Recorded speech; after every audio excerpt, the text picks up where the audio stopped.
Sebutan untuk Hasyim Asy'ari adalah Hadratus Syekh alias Maha Guru.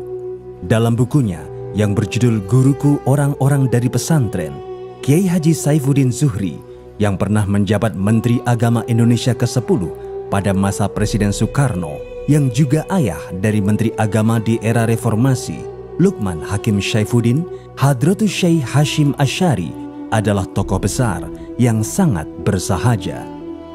Berbeda dengan putranya Abdul Wahid Hasyim yang terlihat modern dan berpenampilan perlente, Hadratus Syekh masih setia dengan baju Jawa.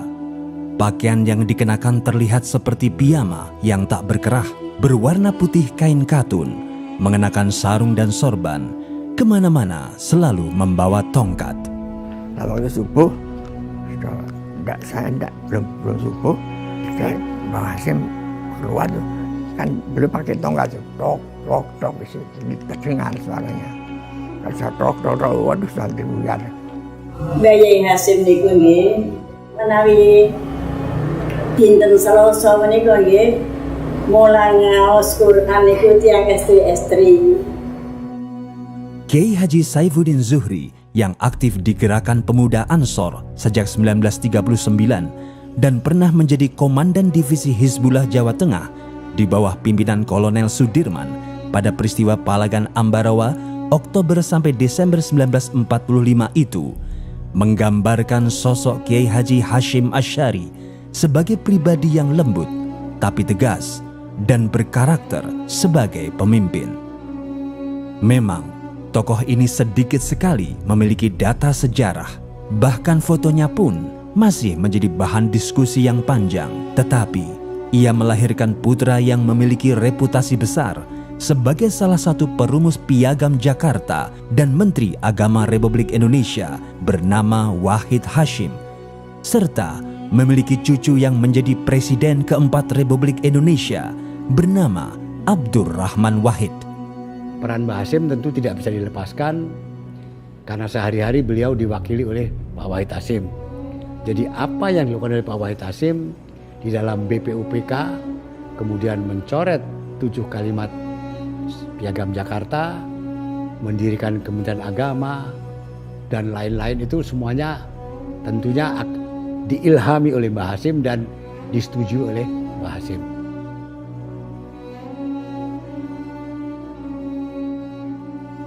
Kiai Haji Muhammad Hasyim Asy'ari adalah pendiri Pondok Pesantren Tebu Ireng, Jombang, Jawa Timur, dan salah satu ulama pendiri organisasi muslim terbesar di Indonesia, Nahdlatul Ulama atau NU. Ia dilahirkan di Desa Keras, Kecamatan Diwe, Kabupaten Jombang, Jawa Timur pada tanggal 10 April 1871. Anak ketiga dari 11 bersaudara dari pasangan Nyai Halimah dan Kiai Asy'ari.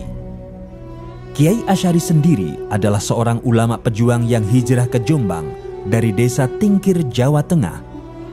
Dia putra Kiai Abdurrahman yang masih memiliki garis silsilah hingga Jaka Tingkir, Sultan Kerajaan Pajang.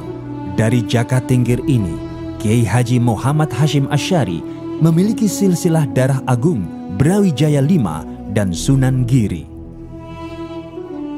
Sementara Nyai Halimah, ibu Muhammad Hasyim Asy'ari, adalah putri Kiai Usman, seorang pejuang eks-pasukan Diponegoro, pendiri Pondok Pesantren Gedang, Tambak Beras, Jombang, Jawa Timur.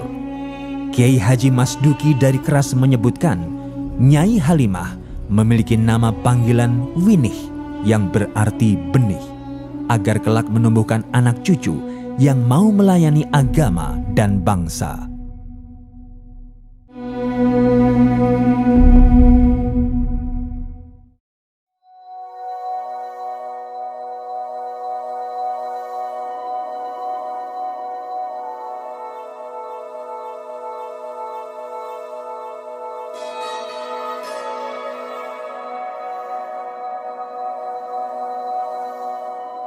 Memandang Mbah Hasyim itu dalam beberapa aspek, yaitu sebagai pendidik, sebagai pendiri pesantren, sebagai penulis banyak kitab. Yang kedua, sebagai tokoh Nahdlatul Ulama, yang ketiga sebagai tokoh Islam, yang keempat sebagai tokoh bangsa. Muhammad Hashim Asy'ari adalah seorang pecinta ilmu. Di masa mudanya, ia sudah belajar ilmu-ilmu baca tulis, bahkan huruf Arab gundul pun ia begitu mahir pada usia muda. Ia sudah hafal bait-bait Alfiyah Ibnu Malik saat umurnya belum genap 12 tahun. Menurut Kiai Haji Abdurrahman Wahid, pada usia 13 tahun, Kiai Haji Hashim Asy'ari sudah menjadi asisten mengajar ayahnya. Demikianlah sejarah menuturkan Muhammad Hashim Asy'ari muda tidak saja sekedar menimba ilmu, melainkan juga mempraktekkan ilmu-ilmu yang sudah didapat dari ayahnya.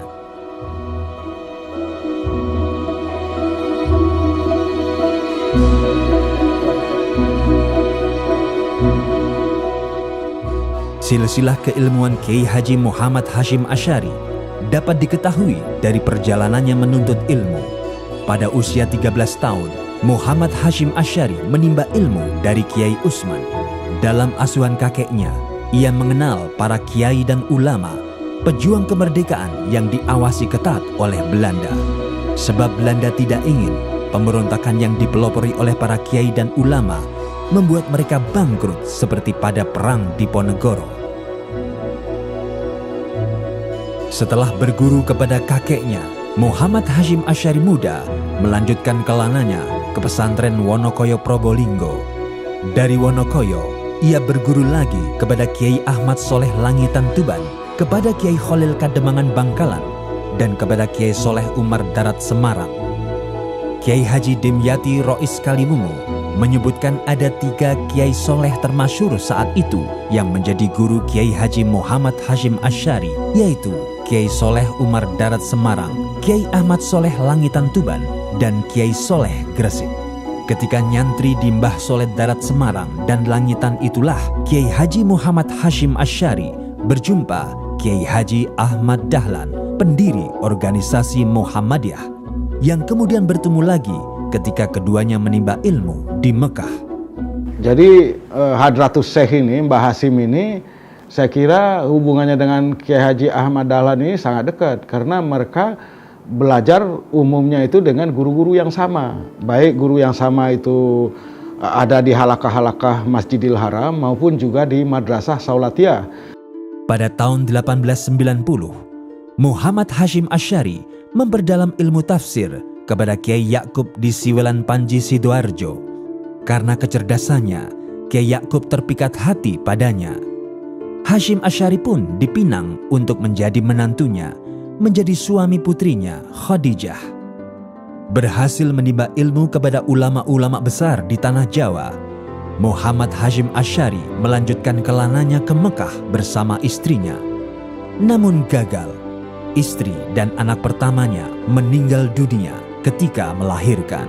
Hal ini membuat tekadnya sempat goyah. Pada tahun 1893, Muhammad Hashim Asy'ari kembali lagi ke Mekah bersama adik perempuannya Anish Asy'ari. Namun Anish Asy'ari pun meninggal dunia. Di bawah asuhan Syekh Mahfud Termas, ia mengaji kitab Shahih Bukhari.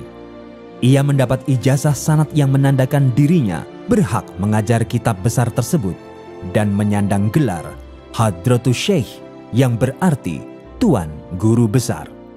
Di Mekah, Kiai Haji Muhammad Hashim Asy'ari juga mempelajari matematika, astronomi, fikih mazhab Syafi'i, dan tafsir Al-Manar karya Syekh Muhammad Abduh kepada Syekh Ahmad Khatib Minangkabau.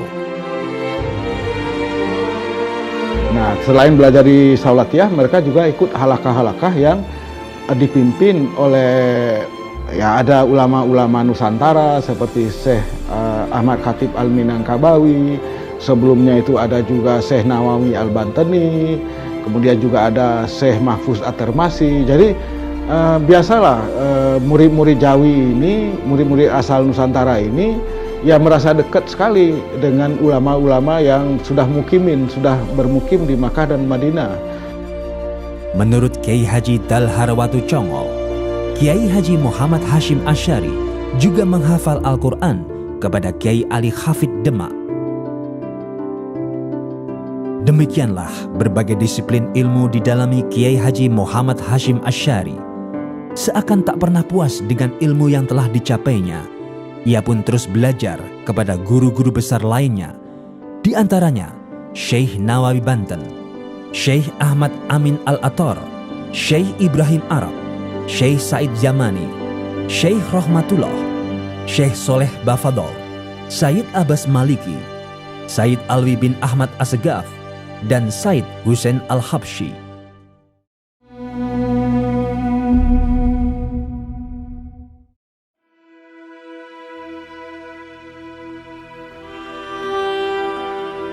Pada tahun 1898, Kiai Haji Muhammad Hashim Asy'ari pulang ke tanah air dan mengajar di pesantren ayahnya di Keras, Jombang. Ia menikah dengan Khadijah. Namun 2 tahun menikah, Khadijah meninggal dunia. Kiai Haji Muhammad Hashim Asy'ari menikah lagi dengan Nafikoh, putri Kiai Ilyas dari pesantren Sewulan Madiun. Kiai Ilyas adalah keturunan Kiai Hasan Besari Ponorogo, salah satu guru pujangga besar bernama Ronggo Warsito.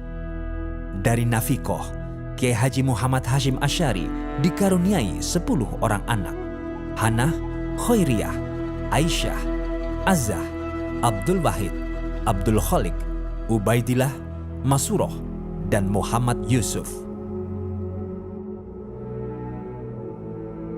Tahun 1899, gejolak darah muda Kiai Haji Muhammad Hashim Asy'ari mendidih. Ia tak lama tinggal di Keras. Dengan keberaniannya, ia memutuskan diri untuk mendirikan pondok pesantren Tebu Ireng di dekat pabrik gula Cukir. Beliau mendirikan pesantren di tempat yang rawan. Padahal sebenarnya kalau kita melihat dengan kacamata fisik, kita harus mendirikan pesantren di tempat yang mewah. Beliau justru tidak. Kenapa? Karena beliau dalam memandang keindahan lebih dekat dengan cara Imam Ghazali. Jadi beliau itu melihat keindahan dengan kacamata batin.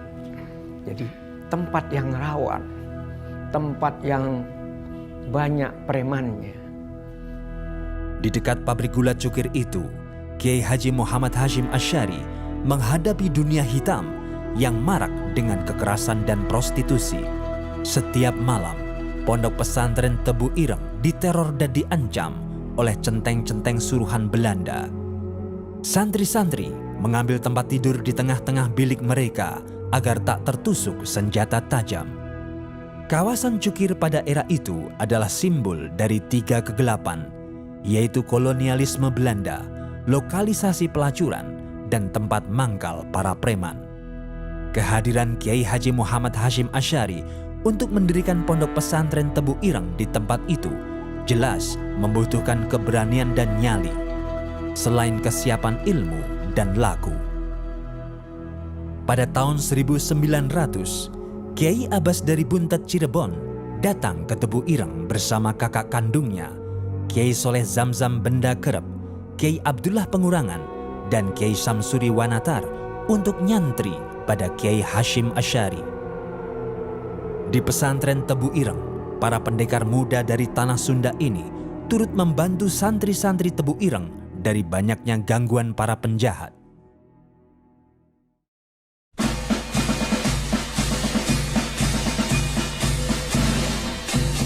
Perjuangan selalu menghadapi batu ujian.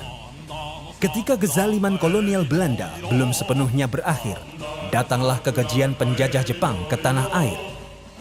Pada tahun 1942, Kiai Haji Hashim Asy'ari beserta beberapa santri ditahan dalam penjara oleh penjajah Jepang karena menolak Seikeri, yaitu sebuah penghormatan terhadap Kaisar Hirohito dan ketaatan pada Dewa Matahari. Seikeri ini dilakukan dengan membungkuk ke arah matahari terbit setiap pukul 7 pagi. Kiai Haji Hashim Asy'ari dengan berani dan tegas menolak Seikeri karena dalam prinsip Islam hanya Allah lah yang patut disembah, bukan manusia atau matahari. Selama dalam tahanan di Sidoarjo dan kemudian dipindah dalam penjara Koblen Buputan Surabaya ini, Kiai Haji Hashim Asy'ari banyak mengalami siksaan fisik yang hebat.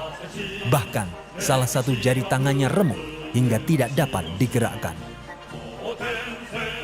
Setelah lebih 4 bulan lamanya di penjara dengan penuh siksaan, akhirnya pada tanggal 18 Agustus 1942, Kiai Haji Hashim Asy'ari dibebaskan karena banyaknya protes dari kalangan kiai dan santri kepada penjajah Jepang yang dikomando oleh Kiai Haji Wahab Hasbullah dan Kiai Haji Abdul Wahid Hasyim.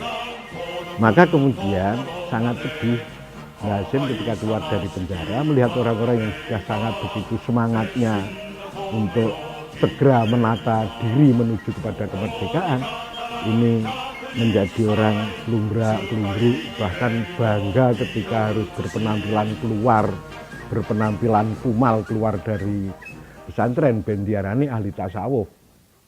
Api perjuangan Kiai Haji Hashim Asy'ari tak pernah padam. Pada tahun 1934, saat Nyai Nafikoh wafat, jejak juang Hadratus Syekh tak kunjung surut. Dalam melanjutkan perjuangannya, Hadratus Syekh didampingi Nyai Masruroh, putri Kiai Hasan pengasuh pondok pesantren Kapurjo Pagu Kediri. Dari pernikahan ini, Hadratus Syekh dikaruniai 4 orang putra dan putri, yaitu Abdul Qadir, Fatimah, Khadijah, dan Muhammad Yakub.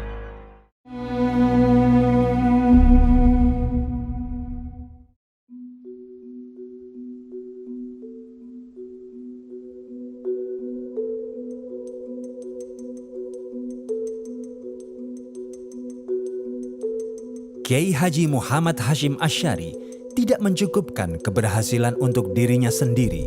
Ia mewariskan jiwa kemandirian dan kepemimpinan kepada keluarga dan santri-santrinya. Dan beliau mendirikan pesantren di situ dengan sebuah imajinasi, sebuah mimpi yang indah bahwa tempat ini nanti harus menjadi tempat sumurnya ilmu, tempat orang dari berbagai macam tempat belajar agama serta akhlak dan cinta kepada bangsa dan tanah air. Berbekal ijazah sanad dari gurunya Syekh Mahfud Termas, Kiai Haji Muhammad Hashim Asy'ari menggelar khataman kitab Sahih Bukhari pada setiap bulan suci Ramadan, sehingga namanya terkenal sebagai guru besar hadis di Nusantara. Hal ini mengundang setiap kiai dan ulama, baik dari Pulau Jawa maupun luar Jawa, untuk mengaji hadis kepadanya. Tidak terkecuali gurunya sendiri, Kiai Khalil Kademangan Bangkalan Madura. Demikian keberanian dan kesabaran Kiai Haji Muhammad Hashim Asy'ari. Baginya, keberanian harus dilandasi dengan ilmu. Bareng aku khidmatul ilmi, moko opo wae hasil kabeh. Setelah aku mengabdikan diri pada ilmu, maka segala sesuatuku berhasil, dan kesabaran harus ditunjukkan dengan kedisiplinan. Yang sangat menarik pada kepribadian Hadratus Syekh Hashim Asy'ari itu adalah kepedulian yang total, baik kepada urusan agama, kepada urusan bangsa dan penderitaan rakyat, bahkan sampai urusan kemerdekaan. 4 perkara yang harus dipedomani oleh pribadi muslim dalam memupuk keberanian dan karakter menurut Kiai Haji Hashim Asy'ari. Pertama, menghindari penguasa yang tidak melaksanakan keadilan. Kedua, menghormati mereka yang berusaha dengan sungguh-sungguh meraih kebahagiaan di akhirat. Ketiga, menolong orang miskin. Dan yang keempat, melaksanakan sholat berjamaah. Di dalam menegakkan kedisiplinan, Kiai Haji Muhammad Hashim Asy'ari menggunakan tongkat sebagai simbol untuk meluruskan santri-santrinya yang berlaku bengkok. Nah, sebagai pendidik kita tahu ya, beliau menulis cukup banyak kitab. Tidak hanya berdakwah dengan kata-kata dan bersyiar dengan kelembutan lidahnya saja, Kiai Haji Muhammad Hashim Asy'ari juga tajam dalam mengasah pena dan disiplin dalam menulis guna menjawab problem-problem masyarakat, baik melalui surat-surat, selebaran-selebaran, majalah-majalah, koran-koran maupun buku-buku. Di antara buku-buku karya Kiai Haji Muhammad Hashim Asy'ari adalah Adabul Alim wal Muta'alim, Ziyadah Ta'liqat, Al-Tanbihat Al-Wajibah Liman Yasna Al-Maulid Bil Al-Munkarat, Risalah Al-Jama'ah, An-Nur Al-Mubin fi Mahabbati Sayyid Al-Mursalin, Cinta Rasul Utama, Hasyiyah ala Fatih Syekh Zakaria Al-Ansori Al-Rahman Bisyahr Risalah Al-Wali, Al-Duror Al-Munqantirah fi Al-Masail Tis'a Asyara, Tamyiz Al-Haq an Al-Batil, Al-Tibyan fi Nahyi an Muqatta'ati Al-Arkam wa Al-Aqarib wa Al-Ikhwan, Al-Risalah Al-Tauhidiyah, Al-Qolaid fi Bayani ma yujibu min Al-Aqaid. Dari 1919 ke 1922 itu Mbah Hasim memang amat berperan, amat sangat memprihatinkan kondisi umat, dan dibuktikan dengan gerakan-gerakan termasuk pembelajaran berdagang antar negara, pembelajaran bertani mengikuti pola teknik Belanda. Itu sudah sangat luar biasa. Setiap hari Selasa dan Jumat, kegiatan Pondok Pesantren Tebu Ireng diliburkan. Kiai Hasyim Asy'ari memberi ruang bagi para santri untuk mandiri dan berwirausaha. Jadi dengan pertanian yang beliau sangat aktif sekali. Negara pertanian itu, kalau ingat saya itu tanah yang ada di Jombok sini. Jombok itu daerah Blimbing sini. Itu yang sering beliau pergi ke sana naik dokar. Berkat kerja keras, ketekunan dan jerih payahnya di bidang pertanian, Kiai Hasyim Asy'ari berhasil memiliki sawah seluas lebih dari 10 hektar. Dan dengan sawah itu pula, ia bersama santri-santri bekerja dan hasil panennya untuk membiayai pesantren Tebu Ireng. Kelak, jiwa kemandirian tersebut tercermin pada Pondok Pesantren Tebu Ireng dan organisasi NU yang tidak tergantung pada bantuan pemerintah. Jadi tidak hanya Mbah Hasim bukan hanya sekedar ulama yang paham tentang agama, tentang hadis, tentang Quran, tafsir dan sebagainya, sekian-sekian fan agama, tapi Mbah Hasim keluar itu justru diaplikasikan dalam bentuk kehidupan nyata. Kiai Haji Muhammad Hashim Asy'ari adalah pendidik yang lihai dalam mengajarkan akhlak mulia dan jiwa keteladanan seorang pemimpin kepada keluarga dan para santrinya. Tak jarang ia mendelegasikan kepemimpinannya kepada putranya, Kiai Haji Abdul Wahid Hashim, dalam forum-forum resmi Majelis Islam A'la Indonesia atau MIAI dan Partai Masyumi. Kita ingat bahwa beliau pernah diminta untuk menjadi semacam ketua Dewan Syuro Partai Masyumi tahun 45. Nah, di situ beliau bisa memainkan peran secara baik yang dilakukan sehari-hari oleh putra beliau, yaitu Kiai Abdul Wahid Hashim. Jiwa kepemimpinan Kiai Haji Abdul Wahid Hashim terlihat ketika membentuk sayap militer Hizbullah di Masyumi dan Sabilillah di NU. Kiai Haji Abdul Wahid Hashim putranya adalah salah satu anggota tim 9 BPUPKI dan PPKI yang merumuskan dan menandatangani Piagam Jakarta.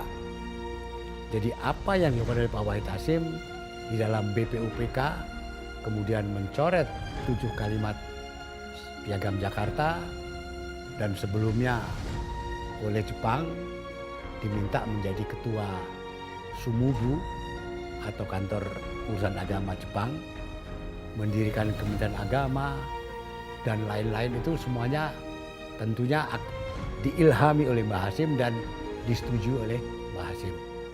Pada masa Jepang, Kiai Haji Abdul Wahid Hashim dipercaya memimpin lembaga urusan agama, Sumubu, cikal Kementerian Agama. Sejumlah kiai yang kemudian mendirikan pesantren-pesantren yang bahkan lebih besar daripada pesantren Tebu Ireng. Jiwa kepemimpinan yang ditanamkan oleh Kiai Haji Muhammad Hashim Asy'ari kepada santri-santrinya dapat terlihat pada pribadi-pribadi yang berhasil dan menjadi kiai dengan pesantren besar, seperti Kiai Haji Jazuli Usman Ploso Kediri, Kiai Haji Abdul Manaf Lirboyo Kediri, Kiai Haji Bishri Sansuri Denanyar Jombang, Kiai Haji Hudori Tegalrejo Magelang, Kiai Haji Syafaat Blok Agung Banyuwangi, Kiai Haji Zen Syukri Palembang, Kiai Haji Muhid Muzadi Malang, Kiai Haji Adlan Ali Cukir, Kiai Haji Abdul Wahab Hasbuloh, Kiai Haji Ahmad Siddiq Jember, Kiai Haji Munasir Ali Mojokerto, Kiai Haji Ahyat Halimi Mojokerto, Kiai Haji Abbas Butat Cirebon, dan A. Hasan, pendiri organisasi Persis. Mbah Hasyim yang sudah begitu luar biasa, ini Mbah Hasyim mampu melahirkan tokoh-tokoh yang justru menurut saya melampaui Mbah Hasyim sendiri. Kayak Gus Dur, ini yang sangat luar biasa, yang menjadi kegelisahan. Seharusnya kita jangan hanya sekedar kagum dengan Mbah Hasyim, tapi bagaimana Mbah Hasyim ini bisa melahirkan generasi yang melampaui dirinya itu. Begitulah ibarat menanam. Kiai Haji Muhammad Hashim Asy'ari adalah petani yang sukses, sehingga berbuah pada para santri dan anak cucunya. Salah seorang cucunya, Kiai Haji Abdurrahman Wahid, bukan saja dikenal sebagai Presiden RI keempat, melainkan juga seorang pejuang demokrasi dan kemanusiaan yang mendapat pengakuan dunia. Aku pengen duwe anak sing dadi kiai, sing dadi dokter, sing dadi insinyur. Lakon tiga-tiganya itu disampaikan. Nah, ibu saya bisa menyampaikan itu. Jiwa kepemimpinan Kiai Haji Muhammad Hashim Asy'ari berpengaruh sampai ke skala internasional. Pengaruh ini dapat terlihat dari kiprah dan langkah Kiai Haji Abdul Wahab Hasbulah dalam melakukan diplomasi dan berorganisasi. Ketika sang guru bangsa Hos Cokro Aminoto mendirikan Serikat Islam atau SI pada tanggal 16 Oktober 1912 di Surabaya, Kiai Haji Abdul Wahab Hasbulah mendirikan SI Cabang Mekah bersama Ajengan Abdul Halim, Ajengan Ahmad Sanusi, dan Haji Mas Mansur. Saat sudah menetap di Surabaya pada tahun 1915, Kiai Haji Abdul Wahab Hasbulah meminta izin kepada Kiai Haji Muhammad Hashim Asy'ari untuk mendirikan Syirkatul Inan, koperasi yang bergerak di bidang pertanian dengan pola berbagi keuntungan setiap setahun sekali. Adapun pimpinan Syirkatul Inan tersebut adalah Kiai Haji Muhammad Hashim Asy'ari sendiri dan Kiai Haji Abdul Wahab Hasbulah sebagai bendaharanya. Jiwa kepemimpinan Kiai Haji Abdul Wahab Hasbulah yang ditanamkan oleh Kiai Haji Muhammad Hashim Asy'ari juga tampak ketika ia bersama Haji Mas Mansur mendirikan Nahdlatul Wathon pada tahun 1916, sebuah lembaga pendidikan agama bercorak nasionalis yang berbeda dengan pola pendidikan pondok pesantren pada umumnya. Secara berturut-turut pula, pada tahun 1918 dan tahun 1919, Kiai Haji Abdul Wahab Hasbulah mendirikan Nahdlatul Tujar dan Tasfirul Afkar atas restu Kiai Haji Muhammad Hashim Asy'ari, yaitu perserikatan pedagang yang beranggotakan para kiai dan organisasi yang rutin mengadakan diskusi tentang masalah-masalah agama, pendidikan, dan politik. Wawasan gender Kiai Haji Muhammad Hashim Asy'ari sangat jelas.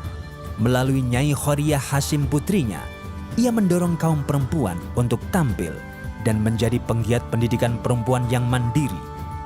Nyai Khoriyah Hashim meneruskan pondok pesantren khusus putri di Seblak, pondok pesantren peninggalan suami pertamanya, Kiai Haji Maksum Ali. Ia juga pelopor madrasah perempuan pertama di Mekah setelah mengikuti suami keduanya, Kiai Haji Muhaimin. Beliau menilai perempuan tidak kalah ruang geraknya, tidak kalah kiprahnya, tidak kalah potensinya, tidak kalah segala-galanya daripada laki-laki.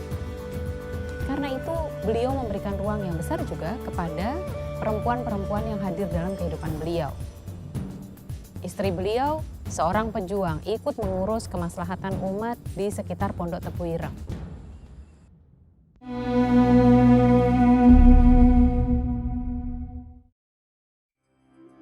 Luasnya pergaulan yang dibangun oleh Kiai Haji Muhammad Hashim Asy'ari telah meneguhkan dirinya sebagai sosok pemersatu dan berpengaruh di kalangan umat Islam dunia. Pada tahun 1924, ketika pemerintah Kerajaan Arab Saudi melakukan pemurnian akidah, pembersihan tradisi dan situs-situs bersejarah, maka atas prakarsa Kiai Haji Abdul Wahab Hasbullah yang disetujui oleh Kiai Haji Muhammad Hashim Asy'ari, dibentuklah Komite Hijaz untuk memprotes langkah-langkah politik Raja Muhammad bin Saud, Raja Kerajaan Arab Saudi yang didukung oleh kelompok Wahabi dan Inggris yang dinilai telah merugikan sejarah umat Islam. Pada waktu itu situasi di Semenanjung Arabia ya, secara keseluruhan itu kekuatan-kekuatan Eropa bermain ya kan. Otaknya kan Inggris juga sebenarnya itu. Dan berapa yang bunuhnya berapa luar biasa itu. Dan juga Islam yang diajarkan, Islam yang sangat monolitik tuh. Dan anti sejarah sebenarnya. Anti peninggalan sejarah ya. Itu kan suatu rejim yang menurut saya sangat dangkal berpikirnya. Saya menyebut ortodoksi Islam Nusantara itu kan terdiri dari 3. Yang pertama adalah kalamnya Asy'ari, kemudian fikihnya Syafi'i, dan tasawufnya tasawuf Al-Ghazali. Jadi 3. Sementara paham Wahabi berbeda. Boleh disebut kalamnya itu kalam Salafi Wahabi, ya kan? Mungkin dekat-dekat juga ke Khariji. Kemudian fikihnya Hanbali, dan kemudian yang ketiga tidak ada, tasawuf tidak ada. Karena memang tasawuf ditolak oleh Wahabi karena dianggap itu penuh dengan bid'ah khurafat ya.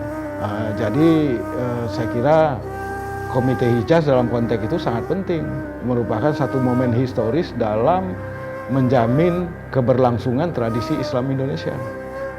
Sebagai tindak lanjut Komite Hijaz dalam membendung paham kelompok Wahabi dan membentengi tradisi umat Islam di Nusantara, maka pada tanggal 31 Januari 1926, Nahdlatul Ulama atau NU didirikan di Surabaya. Maka sebagai cikal bakalnya, beliau taswir afkar, mencari format berpikir yang pas untuk umat Islam Indonesia, Nahdlatul Tujar, kebangkitan para pedagang santri. Organisasi yang dibentuk dari 3 unsur organisasi sebelumnya, yaitu Nahdlatul Wathon, Nahdlatul Tujar, dan Taswirul Afkar. Dan yang pasti beliau itu seorang organisator, karena beliau mendirikan organisasi Nahdlatul Ulama untuk menyatukan gerakan para ulama, menyebutnya itu sebagai ya gerakan ulama, harakatul ulama, himayati wa islahil ummah, di dalam menjaga dan memperbaiki umat. Lalu para pendiri NU itu berpikir, ini kalau ditanzim, ditata dalam suatu organisasi, alangkah lebih sangkil dan mangkusnya khidmah ini. Nah, Sayyidina Ali ngendika, yang batil saja bisa mengalahkan yang hak kalau yang batil ditata dengan rapi dan yang batal tidak. Maka lalu jamaah yang sama di mana-mana ini diwadahi jamiah yang namanya Nahdlatul Ulama. Tahun 26 itu Kiai Hasyim Asy'ari bersedia menjadi Rais NU dan oleh Kiai Wahab diberi jabatan Rais Akbar. NU lahir tahun 26 itu adalah menstrukturkan yang kultural. Karena itu ada semacam gap antara wadah dan isinya.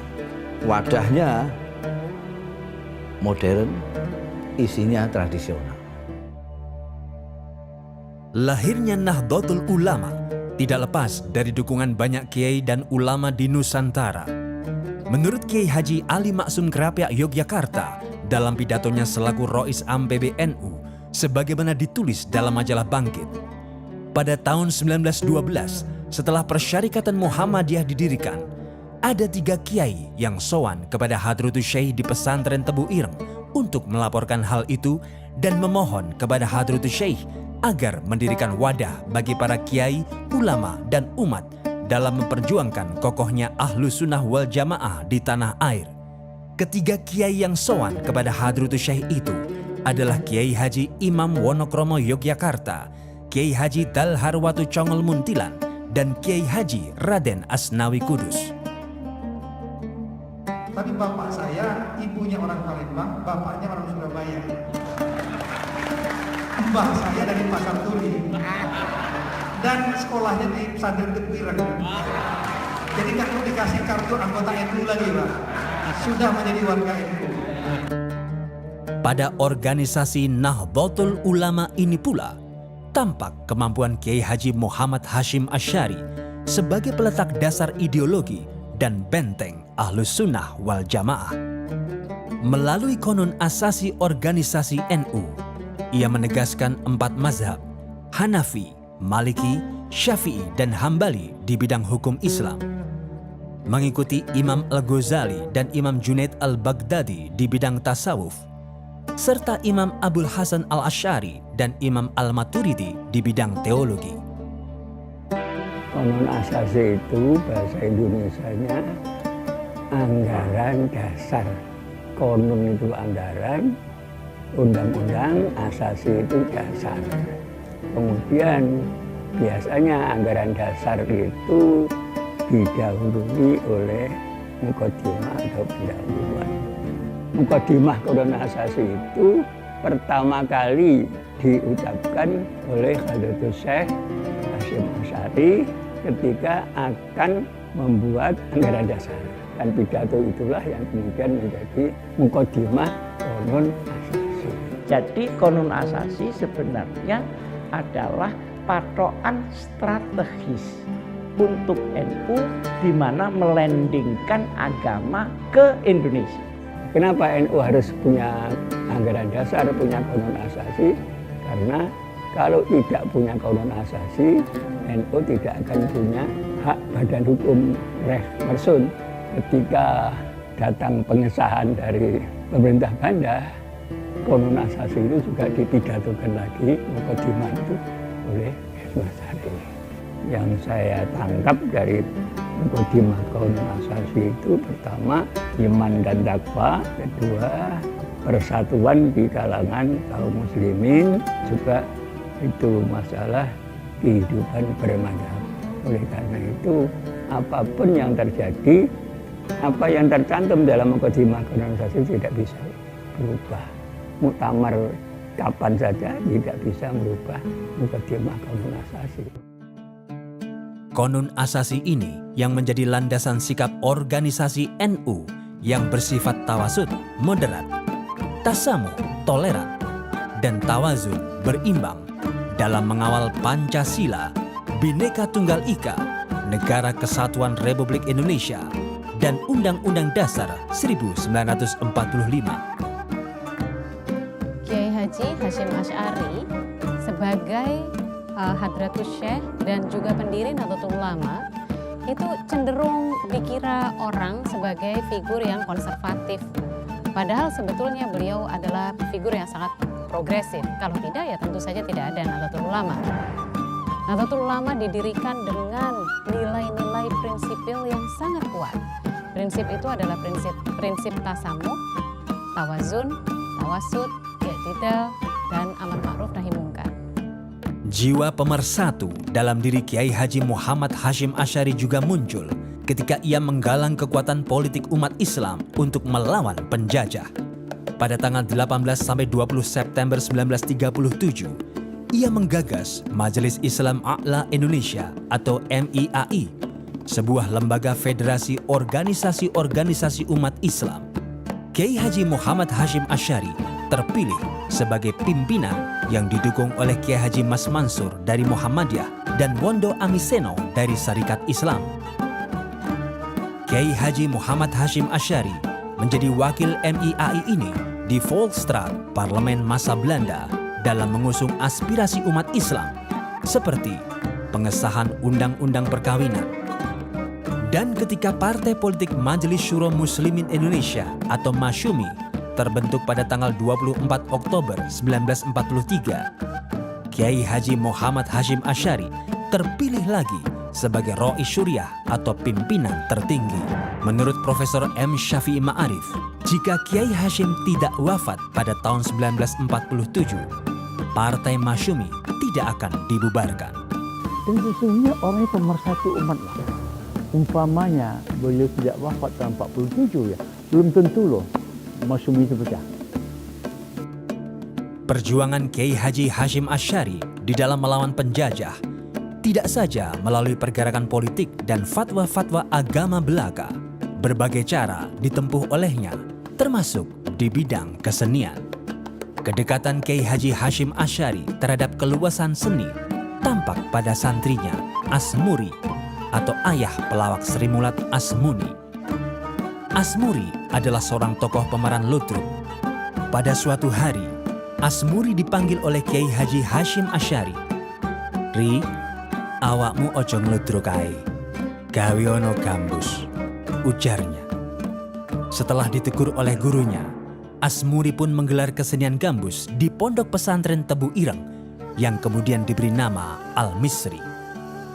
Pada masa penjajahan, kesenian tidak saja berfungsi sebagai hiburan. Kesenian digunakan untuk menyampaikan pesan-pesan rahasia antar para pejuang, sehingga belakangan dikenal dengan sebutan sandiwara yang berarti menyampaikan pesan rahasia. Seperti kesenian ludruk yang sangat terkenal di daerah Jombang hingga Surabaya, kesenian tersebut digunakan oleh Cak Durosin untuk melawan Jepang. Sebagaimana parikannya berikut: "Pagupon omahe Doro, melu nipon tambah sengsara. Pagupon rumah burung dara, ikut nipon tambah sengsara."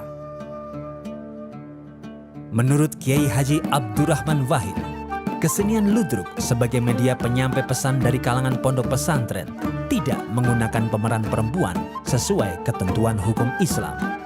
Seorang perempuan tidak boleh tampil sebagai penghibur di muka umum kala itu. Sebagai kesenian yang lahir dari rahim pesantren, oleh karena itu pemeran ludruk semua laki-laki.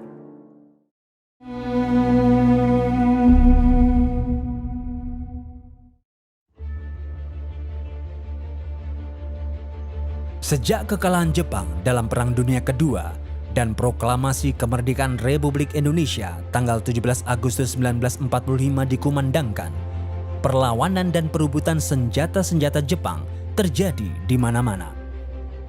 Hal ini mengundang inisiatif Inggris melalui Allied Force Netherlands East Indies atau AFNI, pasukan sekutu yang dikirim ke Indonesia untuk mengambil alih pemerintahan dari kekuasaan Jepang. Untuk mempertahankan kemerdekaan Republik Indonesia tersebut, para kiai dan ulama mengadakan pertemuan di Pondok Pesantren Tebu Ireng pada tanggal 11 September 1945. Bersama sejumlah kiai NU mengeluarkan fatwa resolusi jihad yang menjadi pemicu atau pemantik dari gerakan puluhan ribu anak muda Muslim yang berbondong-bondong ke Surabaya untuk menghadapi tentara Inggris. Dan ketika itu tentara belum terkonsolidasi, polisi belum terkonsolidasi, nah andai kata tidak ada tokoh seperti Hadratus Syekh, kita tidak tahu seperti apa keadaan Indonesia ketika itu. Kiai Haji Abdul Wahab Hasbullah dan Kiai Haji Muhammad Ridwan mendesak agar Kiai Haji Muhammad Hashim Asy'ari sebagai Rais Akbar atau pemimpin besar mengeluarkan fatwa jihad. Adanya resolusi jihad itu ya sangat penting ya dalam rangka menggelorakan semangat perjuangan, semangat perlawanan, menegakkan, menjalankan ajaran agama, yaitu dalam hal ini melawan kesewenang-wenangan, kezaliman dari penjajah yang sudah lama pernah menjajah Indonesia dan ingin kembali menjajah Indonesia. Meskipun dengan berbagai pertimbangan, karena tentara dan peluru yang sedikit, fatwa jihad itu akhirnya dikeluarkan oleh Kiai Haji Muhammad Hashim Asy'ari dan dikumandangkan di kantor HBNU atau PBANU Jalan Bubutan, Surabaya pada tanggal 22 Oktober 1945 yang dihadiri oleh pengurus cabang NU se-Jawa dan Madura.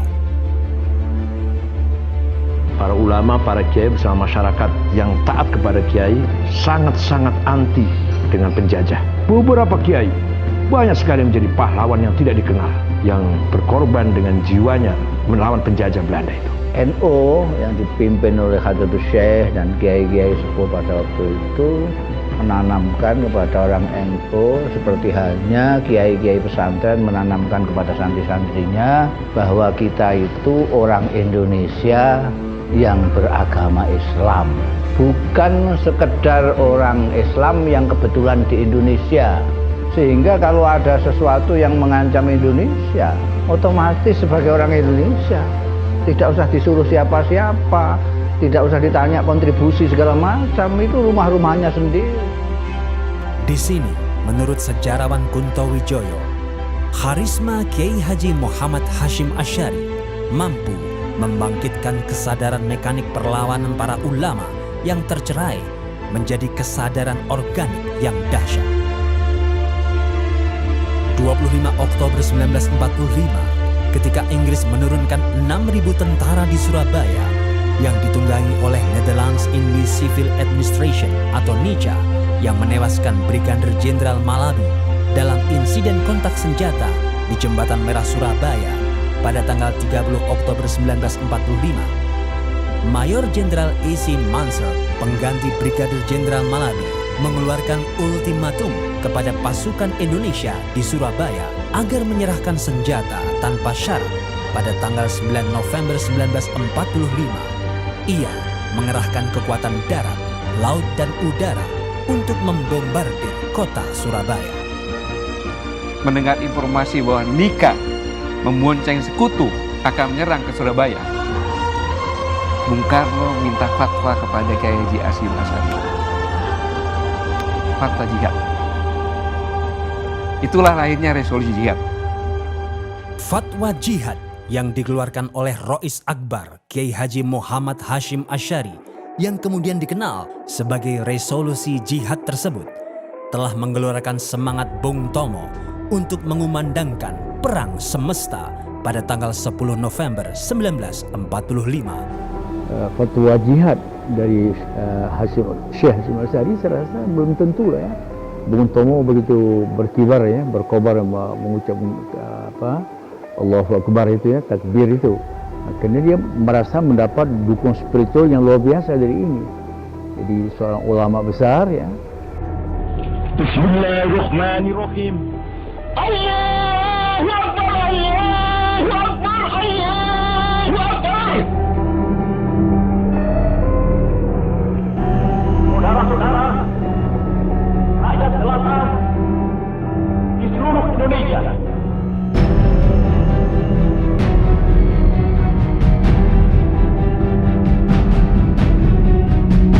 kita semuanya telah mengetahui bahwa hari ini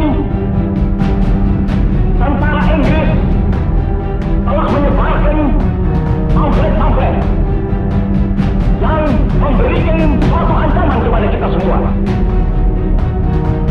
Mereka telah minta supaya kita semua datang kepada mereka itu dengan membawa bendera putih, tanda bahwa kita menyerah kepada mereka. Tanpa resolusi jihad, maka tidak ada perlawanan yang heroik. Jika tidak ada perlawanan heroik, berarti tidak ada hari pahlawan tanggal 10 November. Dan bisa mungkin mustahil bangsa Indonesia ada seperti saat ini. Kiai Hashim Asy'ari adalah pahlawan nasional yang mendeklarasikan perang mempertahankan kemerdekaan sebagai perang jihad. 2 minggu sebelum pertempuran 10 November di Surabaya, tepatnya tanggal 22 Oktober 1945, beliau yang mencetuskan fatwa resolusi jihad yang menggerakkan ribuan santri untuk ikut berjuang. Dengarkanlah ini jawaban kita. Ini jawaban rakyat Surabaya. Ini jawaban pemuda Indonesia. Selama banteng-banteng Indonesia masih mempunyai darah merah yang dapat memiliki garis dan putih, merah dan putih, maka selama itu kita mau menyerah kepada siapapun juga. Kita tunjukkan bahwa kita ini adalah benar-benar orang yang ingin merdeka. Dan untuk kita saudara-saudara, lebih baik kita hancur daripada tidak merdeka. Sebelum kita tetap merdeka atau mati.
Kini, Pondok Pesantren Tebu Ireng, peninggalan Kiai Haji Muhammad Hashim Asy'ari, telah menjadi besar dan berwibawa.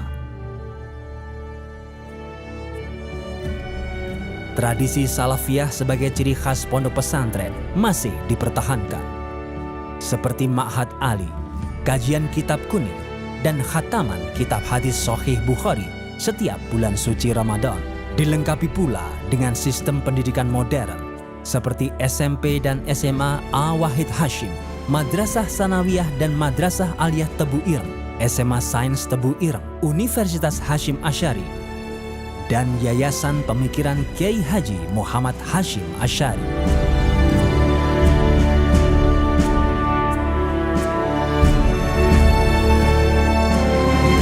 Sementara organisasi NU yang diwariskan olehnya masih tetap setia menjaga keutuhan bangsa dan mengawal berdirinya Negara Kesatuan Republik Indonesia.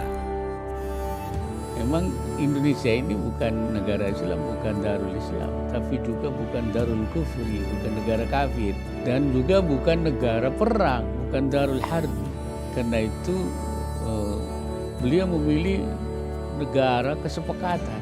Saya menyebutnya Darus Sulh, Darul Ahdi. Seluruh komponen bangsa ini menyepakati untuk hidup dalam satu negara. Karena itu disinilah dibutuhkan adanya toleransi untuk bisa hidup berdampingan secara damai. Di dalam pesannya, Kiai Haji Muhammad Hashim Asy'ari mengungkapkan, agama dan nasionalisme adalah dua kutub yang tidak berseberangan. Nasionalisme adalah bagian dari agama dan keduanya saling menguatkan. Karena itulah, saat ini pemerintah Indonesia menjadikan tanggal 22 Oktober sebagai Hari Santri Nasional, sebagai wujud penghormatan untuk menandai jasa-jasa perjuangan tersebut.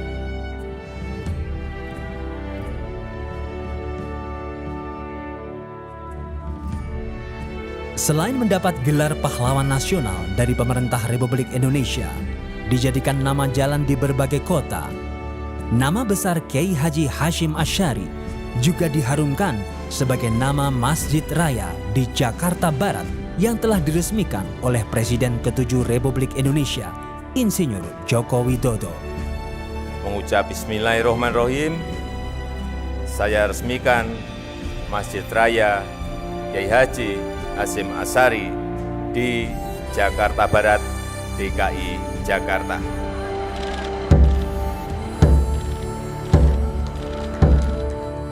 Sebagai sang Rois Akbar, Kiai Haji Muhammad Hashim Asy'ari telah menjalankan amanah dan menunaikan janji kemerdekaan untuk mengawal dan mewariskan martabat Ibu Pertiwi dengan menjadikan Islam Indonesia sebagai rahmat bagi NKRI dan kemajemukan bangsa. Gelar kepahlawanan yang telah disandangnya telah berbuah manis menjadi suri tauladan bagi seluruh rakyat Indonesia dengan mewariskan para pahlawan dan tokoh bangsa.